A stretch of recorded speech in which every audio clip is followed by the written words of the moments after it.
नमस्कार दोस्तों। आज हम एक ऐसी यूपीएससी टॉपर लड़की की औकात की कहानी पेश कर रहे हैं जिसको सुनने के बाद इन दिनों फैली महामारी जैसी बीमारी भी घुटने टेक देगी। जी हाँ, यह कहानी है मध्य प्रदेश के खुशी नाम की लड़की की। मध्य प्रदेश के भोपाल में शाम हो चुकी थी। खुशी एक 22 वर्षीय लड़की अपनी मालकिन के घर खाना बना रही थी। दरअसल खुशी जो पढ़ाई के साथ साथ लोगों के घर खाने भी बनाती थी, उसकी इच्छा आईएएस बनने की थी। वो आज खाना बनाते बनाते मालकिन से यह पूछने लगी कि मालकिन, आपके बेटे किस सरकारी परीक्षा की तैयारी कर रहे हैं। ऐसे में मालकिन का दिमाग घूम जाता है और वह खुशी को जोरे से डांट कर यह नसीहत देती हैं कि तू अपना काम कर। आज खुशी का मन टूटा टूटा होता है, क्योंकि साथ में मालकिन ने यह भी कहा था कि जितना समय तू पढ़ाई करके बर्बाद करती है, उतनी देर में मेरे घर की साफ सफाई कर दिया कर।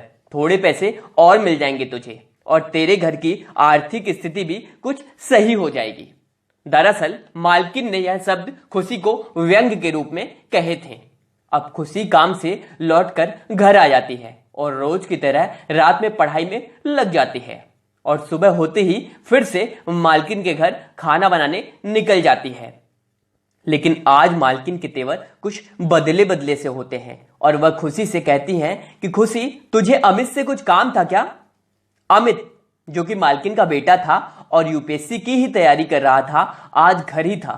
खुशी बोलती हैं, हाँ मालकिन, मुझे यह पूछना था कि अमित किस परीक्षा की तैयारी कर रहे हैं।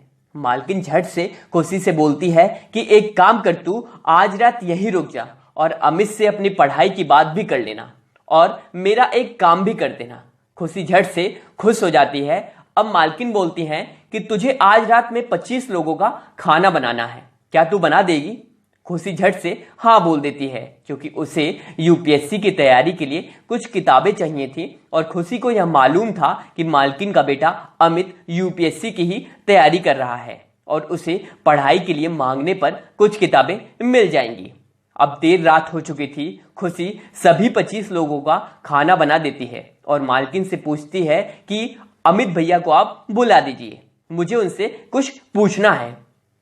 लेकिन मालकिन का तो काम पूरा हो चुका था। वो खुशी से अपने काम करवा लेती है और ये झूठ बोलती हैं कि अमित दोस्तों के घर गया है और शायद आज ना लौटे। अब खुशी दुख में तब्दील हो जाती है, क्योंकि खुशी के पास यूपीएससी की तैयारी के लिए जितनी भी किताबें थी वो पहले ही पढ़ चुकी थी और अब इस महीने उतना पैसा नहीं बचा था कि वह और किताबें खरीद सके। तभी अंदर से अमित मां की आवाज लगाकर खुशी के सामने बाहर आता है।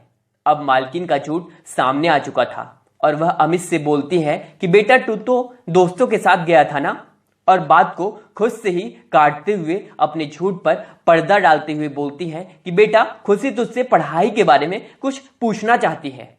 अब अमित खुशी से पूछता है कि बताओ। इस पर खुशी अमित को बताती है कि वह भी यूपीएससी की तैयारी कर रही है, लेकिन उसके पास इतने पैसे नहीं हैं कि वह कोचिंग ज्वाइन करे और किताबें खरीद सके, और पूछती है कि आप मुझे बताएं कि मैं तैयारी कैसे करूं। इस पर अमित खुशी की औकात को समझाते हुए बोलता है, अरे तू यूपीएससी की तैयारी कहां से फंस गई? ये बहुत बड़ा एग्जाम होता है, पता है तुझे? बड़े बड़े कॉलेज में पढ़ने वाले लोगों के साथ कंपटीशन होता है। तू नहीं कर पाएगी, क्यों अपनी मजदूरी के पैसे किताब और कोचिंग में बर्बाद करेगी? इतना कहकर अमित अंदर चला जाता है और मालकिन भी खुशी को यह कहकर घर जाने को कहती है कि देख खुशी, घर में पहले से इतने लोग आए हुए हैं और अब सोने की जगह भी नहीं बची है घर में। एक काम कर, तू अपने घर ही चली जा सोने के लिए। अब रात के 11:30 बज रहे थे। एक अकेली लड़की जो थक हार कर इतने काम कर घर आ जाती है। घर पहुंच खुशी खूब रोती है, क्योंकि अमित ने खुशी को उसकी औकात बतलाने की कोशिश की थी। अब खुशी इतनी थक चुकी थी कि उसका शरीर जवाब देने लगा था, लेकिन खुशी ने उसी रात यह पढ़ लिया कि वह अमित के किए अपमान का बदला तो लेकर रहेगी और यह दिखाएगी कि एक गरीब और छोटे कॉलेज से पढ़ी लड़की भी आईएएस बन सकती है। खुशी अब उसी रात अपने टाइम टेबल को बनाती है और ये सेट कर लेती है कि उसे रात में मालकिन के घर खाना बनाने के बाद घर आकर रात में रोजाना 7 घंटे पढ़ना है और दिन में कम से कम इस 3 घंटे पढ़ना है। ऐसे में खुशी अपने 10 घंटे का टाइम टेबल बना लेती है। लेकिन सबसे बड़ी समस्या किताबों की थी कि किताबें के लिए पैसे कहां से आएंगे। अब खुशी ने यह ठान लिया कि सुबह एक बार फिर से वह मालकिन के बेटे से किताब मांगेगी, क्या पता वह दे ही दे। और यह सोच सो जाती है। सुबह होती है और आदतन खुशी अपनी 2 घंटे की पढ़ाई कर सुबह सुबह मालकिन के घर पहुंच जाती है।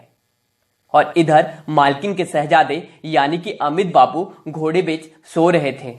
अब खुशी मालकिन से कहती है कि मालकिन, आप चाहो तो कुछ घंटे मैं आपके यहाँ और काम कर लूंगी, आपकी गाड़ी की सफाई कर दूंगी, बदले में मुझे आप हर महीने 500 रुपए और दे दीजिए ताकि मैं पढ़ाई के लिए किताबें खरीद सकूं। मालकिन भी आज खुश थी। उन्होंने बोला, एक काम कर, मैं पैसे तो नहीं दे सकती लेकिन अमित की किताबें तुझे मैं दिला देती हूं, तू पढ़कर जल्दी जल्दी वापस कर देना। अब खुशी का ठिकाना नहीं था। माँ के कहने के अनुसार अमित धीरे धीरे खुशी को किताबें पढ़ने के लिए देना शुरू कर देता है और अब से खुशी अपनी पढ़ाई की गति दोगुनी कर देती है।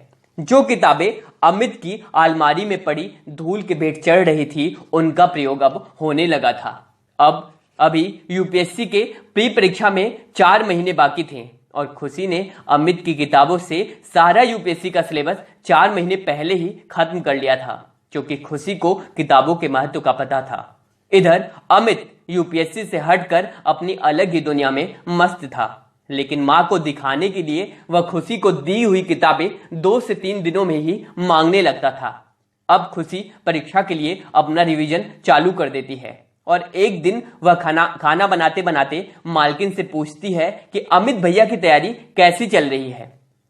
इतने में अमित आ पहुंचता है और फिर से खुशी को उसकी औकात दिखाने की कोशिश में लग जाता है। लेकिन अब की खुशी वह खुशी नहीं थी जिससे उसने 6 महीने पहले किताबें देखते वक्त बात की थी। अमित पूरे रोब में फिर से खुशी से यूपीएससी में कितने पेपर होते हैं यह पूछता है और इस पर खुशी 2 मिनट में पूरे सिलेबस को अच्छे से समझाकर अमित से अंतर्राष्ट्रीय संबंध के हाल में घटे हुए एक मुद्दे पर प्रश्न पूछ बैठती है। लेकिन बेचारे अमित को तो दूर दूर तक यूपीएससी करंट अफेयर की जानकारी नहीं थी। वह बात को घुमाते हुए फिर से खुशी को उसकी औकात दिखाने की कोशिश करता है और वहां से निकल लेता है। अब धीरे धीरे समय बीत जाता है और यूपीएससी प्री परीक्षा आ जाती है और खुशी परीक्षा पास कर लेती है, लेकिन अमित परीक्षा पास नहीं कर पाता और यह बताता है कि इस बार तो उसने परीक्षा दी ही नहीं। लेकिन खुशी तो पास थी, परंतु यह बात मालकिन और अमित को नहीं बताती। अब मेंस की बारी थी और अब खुशी दोगुनी मेहनत में लग जाती है और मेंस में भी सफल रहती है। अब वह इंटरव्यू का इंतजार करने लगती है, लेकिन जिस दिन इंटरव्यू का दिन था उस दिन मालकिन ने जोर से खुशी को काम पर बुलाया था और यह भी कहा था कि अगर आज तू नहीं आई तो तुझे कभी आने की जरूरत नहीं है। खुशी का तो यह तय था कि वह आज नहीं जाएगी, क्योंकि उसको तो यूपीएससी की बिल्डिंग में इंटरव्यू के लिए जो जाना था। अब इंटरव्यू खत्म हो जाता है और इधर मालकिन खुशी को काम से निकाल देती है। अब खुशी अंतिम परिणाम का इंतजार करने लगती है। तभी यूपीएससी के रिजल्ट आ जाते हैं। जी हाँ, यूपीएससी के रिजल्ट आ जाते हैं और खुशी को यूपीएससी की परीक्षा में 369वीं रैंक मिलती है। अब खुशी का ठिकाना नहीं था। एक काम वाली लड़की यूपीएससी परीक्षा पास कर आईएएस बन चुकी थी। आज जब यूपीएससी के अंतिम रिजल्ट का पता अमित को चलता है तो वह भागे भागे खुशी के घर आता है और उसे उसकी स्ट्रेटजी के बारे में पूछता है। आज मालकिन भी अमित के साथ पहली बार खुशी के घर आई थी। खुशी यह सोचती है कि एक वह भी दिन था कि जब मालकिन और अमित भैया मेरी औकात बताते थे, लेकिन शायद खुशी अमित जैसी नहीं थी। उसने अमित को अपनी सारी स्ट्रेटजी शेयर कर दी और लबासना की ओर निकल जाती है। दोस्तों, यदि आपको ये स्टोरी अच्छी लगी, खुशी की ये खुशियां अच्छी लगी और यदि आप हमें अभी तक सुन रहे हैं तो प्लीज इस वीडियो को इतना शेयर करें कि एक रिकॉर्ड बन जाए। क्या आप रिकॉर्ड बनाएंगे? यदि आप रिकॉर्ड बनाएंगे तो प्लीज कमेंट्स बॉक्स में कमेंट करना ना भूलें। यदि आप हमें फेसबुक पे देख रहे हैं तो फेसबुक से अधिक शेयर करें, और यदि आप हमें इस समय यूट्यूब पे सुन रहे हैं तो यूट्यूब से डिफरेंट प्लेटफॉर्म पे अधिक से अधिक शेयर करें, ताकि अगली खुशी की जिंदगी में खुशियां बेहतरीन तरीके से आए। चलिए, तब तक के लिए धन्यवाद। शेयर करते रहें।